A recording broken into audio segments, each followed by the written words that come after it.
Hello everyone, here's Movie Man.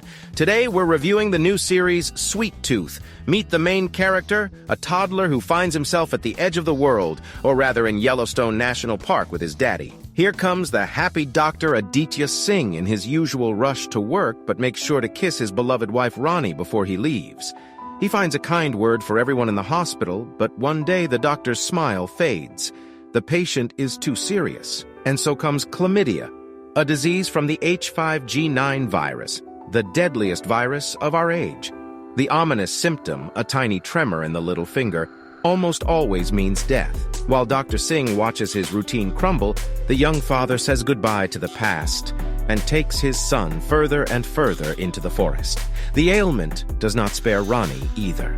And at the same time, as the doctor rushes to the hospital with his beloved, the man and his child persevere in their quest for a life in the wilderness. At the hospital, Ronnie's little finger starts trembling, and her husband, holding back tears, assures her that all is well. After a while, an exhausted Dr. Singh wakes up from his half-slumber at the hospital cupboard and stares at the chocolate bars with unseeing eyes. He finally comes to his senses when a nurse appears and calls him after him. A doctor comes to the maternity ward and sees the newborns being born this morning. Puppy babies, chick babies, snake babies. They are all half-human, half-beast hybrids. The main mystery for humanity will be the question, did the collapse of the world begin with the emergence of the virus or the hybrids? And we return to the young father and son. The boy's name is Gus. He's no longer wearing his hoodie, and you can see his cute reindeer ears and horns. Gus is a hybrid baby. His father finds an abandoned cottage in the middle of nowhere and starts to settle in. About a year passes. The boy sits in the cradle while his father finishes drawing a book for him. It's called The Teddy Rabbit. The author is Dad. Suddenly, the baby says his first word, Pa-ba. There's no limit to the young father's happiness. Life goes on and Gus blows out 4 candles on an apple. He still has the same cute ears and horns hidden in his blonde curls. The boy has learned the rule. If I hear a noise, I'll duck. If I hear a voice, I'll run away. And if I see a person, I'll hide. The father teaches his son many things about life. They also have a great time together, fishing, picking fruit, and just fooling around.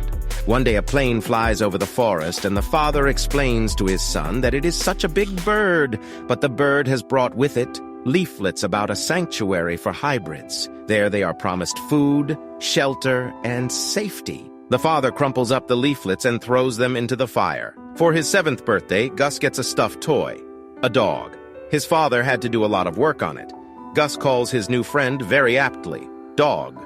Later he is reading a book in a secluded spot, but senses that someone is nearby. He turns around and sees a reindeer, but then a thunderstorm starts and the boy rushes home.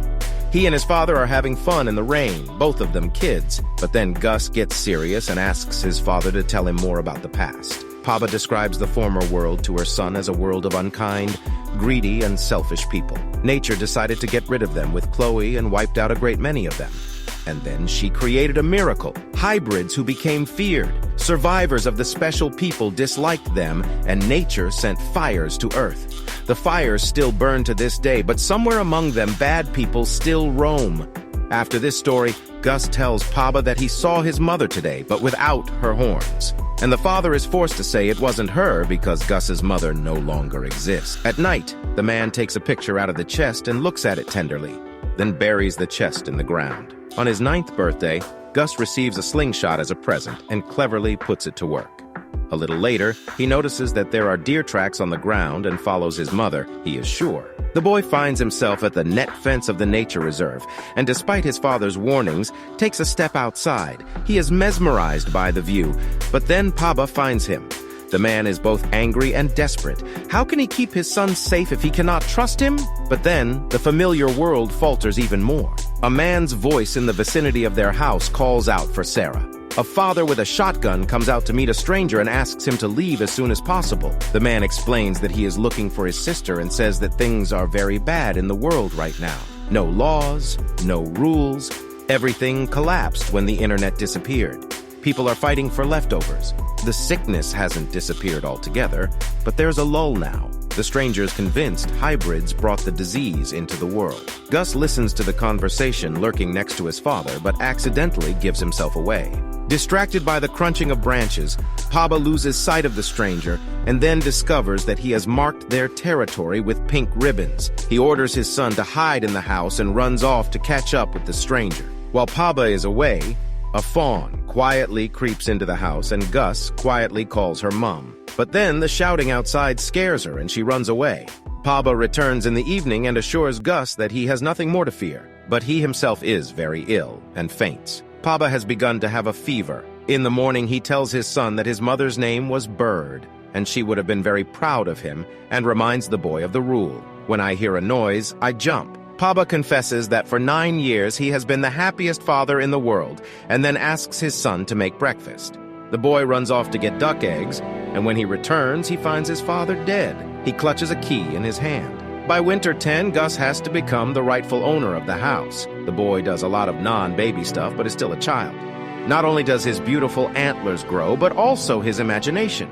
He makes friends out of snow twigs and straw, and he still loves his dog. But it's hard to carry the whole household on a child's shoulders. The water pipes are leaking, the crops are not sprouting properly, the sap from the tree is not flowing.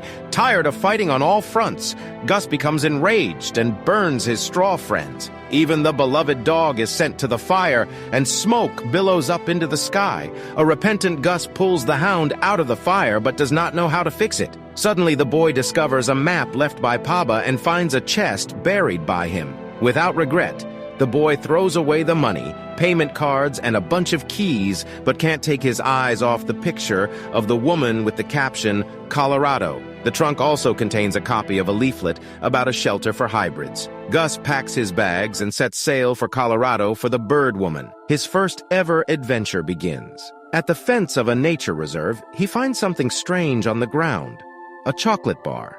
The boy tastes chocolate for the first time in his life and immediately rushes off in search of more of the sweet stuff. But the sweetness is followed by bitterness. He is caught by poachers scattering the bait. They are surprised by such a mature and large hybrid. Plus, a deer like this one they've never seen before. Even more astonishing is their speech. The other hybrids don't seem to talk.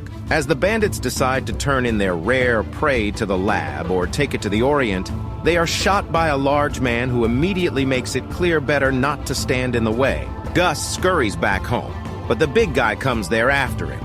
He too is impressed to see a mutant half-deer and also able to talk. Gus tries to prove he shouldn't mess with him with his slingshot. He also assures that Paba will be back soon, and the alien will be in for a world of hurt. He demands he go back to where he came from. The big guy inspects Gus's household and immediately realizes what's going on. The boy is an orphan. He fixes the plumbing with duct tape and gives some good advice on how to run things. He also confesses that he thought about denouncing the hybrid but changed his mind, saying he's a bastard, but not that bad. Gus decides to ask the man where Colorado is, but he orders him to stay here because people in the world prey on his kind. Saying goodbye to the sweetie, the big guy leaves. After wondering what he should do next, Gus rushes after him to travel together. Here comes the time for the third story, Amy's story, as the end of the world has rightly been seen to cunningly tie the fates together. Before the Great Crash, Amy worked as a counselor as a psychologist, but had absolutely no relationship skills. The panic caused by the H5G9 strain caught her at work. Emergency quarantine measures prevented Amy from leaving the office, and she was cooped up for several weeks. When she came out again, the world was deserted, but not completely. Birds were flying in the sky, and elephants who had escaped from the zoo were walking in the streets. Amy felt as if she had awoken from a long sleep and went where her heart called, to the zoo. And somewhere far away, Gus and the big man emerged from the forest and set out to meet their shared destiny. Though one of them was clearly not happy about it. The man tried to get rid of the boy with the tale that Colorado had been blown up and every last one of them had died. But the fawn was not so naive. At night, it turned out that Gus's eyes glowed in the dark. He also leads a nocturnal lifestyle. The boys shared a modest dinner and chatted. Gus wondered where the other fires were that Paba had told him about, and the big man went to bed. In the morning, it became clear that the boy had wasted no time. He had gobbled up all the food, and even the antibiotic. A hungry big fellow was clearly not the best traveling companion, but Gus sensed where he could get food. He smelled accommodation, a cabin above a waterfall. The lads got a little closer and found the visitors' center. The big man sent Gus inside for supplies while he lurked outside with his gun. The boy was enjoying himself until he saw a stuffed reindeer head with antlers on the wall. Gus darted away, but got caught in the netting trap. People showed up at his screams, a boy a little older than Gus and his parents. They turned out to be a respectable family who'd taken refuge here from the mad world. The wanderers were fed dinner, and the boys enjoyed each other's company and engaged in childish play. The father of the family recognized the Guardians footballer Tommy Jeppard as his guest. Tommy had incidentally appeared before us before the collapse, during the match on Dr. Singh's television. Meanwhile, the boys' deer trail is once again attacked by poachers. Gus and Rusty try to play blindfolded hide-and-seek, but Rusty quickly realizes that his friend finds him at the slightest sound. Then Mom suggests the children listen to records. For the first time in his life, Gus enjoys the music and dances without realizing that trouble is coming. Meanwhile, far from Yellowstone, trouble is also creeping up on Aditya Singh's house. During a fun game of Scrabble, Ronnie's little finger starts trembling again. There is a cure for chili, but its supply is running low. The loving husband on horseback goes to Dr. Bell for new ampules. While waiting in the clinic, he notices suspicious people, but he is already called into the office. Dr. Bell, an elderly woman, asks about the side effects of the new anti-health mixture, a slight rash on his leg and nausea, but a boost of energy. The woman is happy with the result and notices that they are one step closer to a cure. But Dr. Singh is less optimistic. He has been hearing these words from Dr. Bell for 10 years. Unexpectedly, the woman gives him her records of all the mixtures tried on Rana.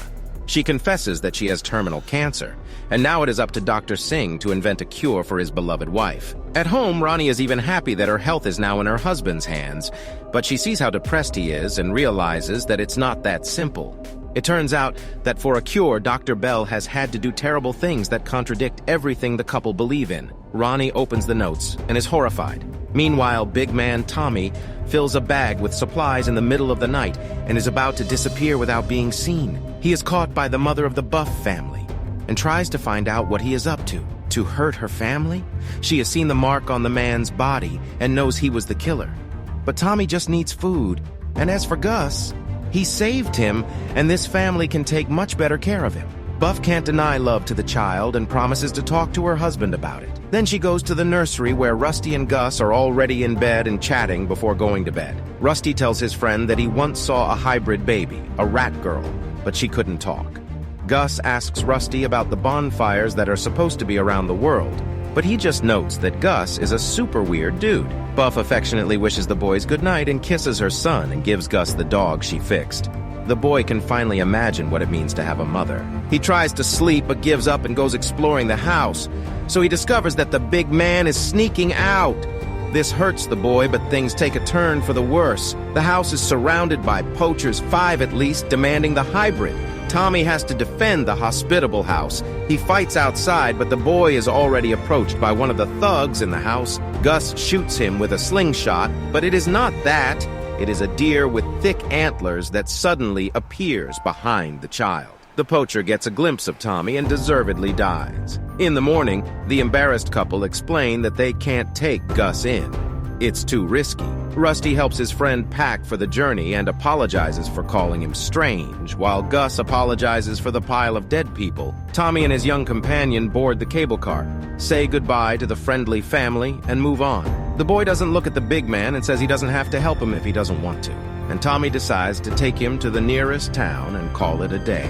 Well, that's something. And while the lads are on their way, somewhere under the clouds, strange characters in animal skins are out on the ground. As for Amy, she has found her calling at the zoo and is perfectly happy. But one day the outside world came knocking at her door again. Someone had left a crate at the gate, and Amy found an adorable baby boy with a snub nub and pig ears. What do you think of this hooking? Sounds to me like the hooks are thrown very cleverly. I'm so hooked, and I won't give up until I've watched the whole season to the end. What's the connection between Gus, Dr. Singh, and Amy anyway? How is the cure for the cure being prepared? Or is it better not to know? Which came first, the virus or the hybrids? And where is Birdie now? In the sky or still on Earth? Stay tuned for more information. Thank you for watching, liking, and subscribing. I'll see you in a new review very soon. And that's it for today. Bye, everybody.